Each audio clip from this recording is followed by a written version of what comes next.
Hi, my name is Alex Carrella. Today is November the 22nd of 2015. I am in Melbourne, Australia. This is the first of personal videos to be published here. Some people make videos to promote themselves, others to show their abilities.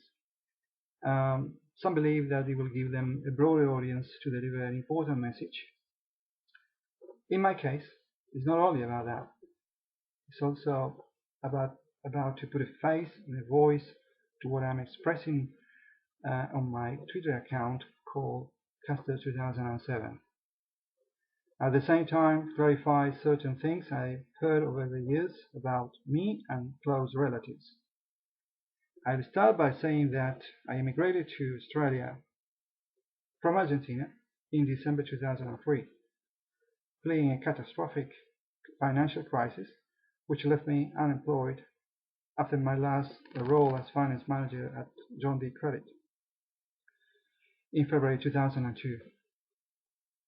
My wife, my daughter, and I were allowed to settle here under the Skilled Migrant Scheme visa program. Back then, the accountant profession was on high demand, and the prospect of getting a job a concrete possibility.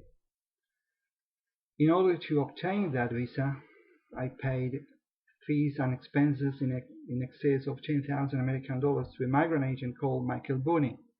He was back the owner of an agency called Southern Cross with offices in Sydney and Buenos Aires. Once we settled here, we found a house in Hampton, an eastern suburb of Melbourne, with Vicky resuming his primary school studies, and myself finding a job as an office manager in a workshop, in which I stayed for about a year from 2004 to 2005.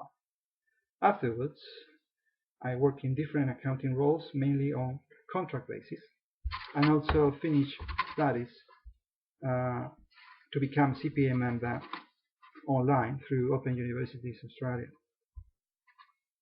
In 2006, I separated from my ex-wife, and in 2007 we got divorced. But it was my decision, and no woman was involved in it, remaining single until this date. From that year on, my life took a turn for the worst. I became unemployed in May 2009 when I resigned from a contract role at CIPS Australia, a British organisation which is the professional body for the procurement and supply practitioners in Australia.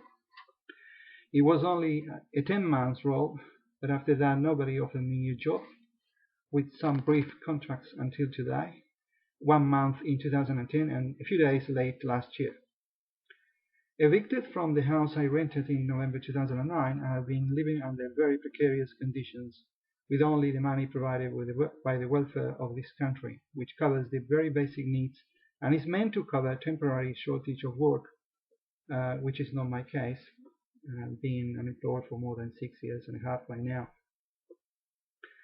During this time, sharing houses with people with addictions, to be exact, 8 different houses since the 25th of November 2009.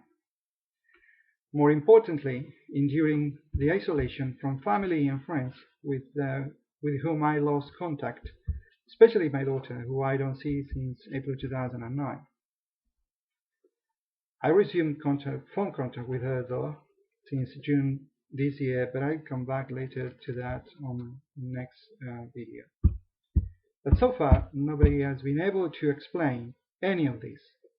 No Centrelink, no local police or federal police or ACO, etc. At this point, some might think that this is only a personal story of a guy, a middle-aged accountant with problems with alcohol, drugs, etc.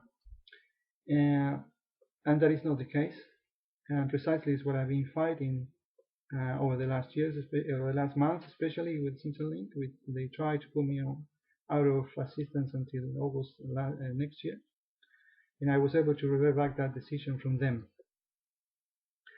I believe, though, that there is a case of me being framed or somehow involved in drug trafficking and money laundering dealings involving very powerful people. I've been trying to expose this corrupt situation by all means, but with no result so far. Nevertheless, I think that SIPS Australia and Jonathan Dutton, his general manager back then, when I was working there, a woman named Carly Holt, a company called Rambler Contract, which I worked for briefly in 2007, are main characters of this story. Next time, I will give you more details about my conclusions, including 3 different letters to 2 different prime ministers of this country. There is plenty on my Twitter account, should you have the patience of reading it, since I opened the account in June 2011. For now, bye, and thanks a lot. Thank you.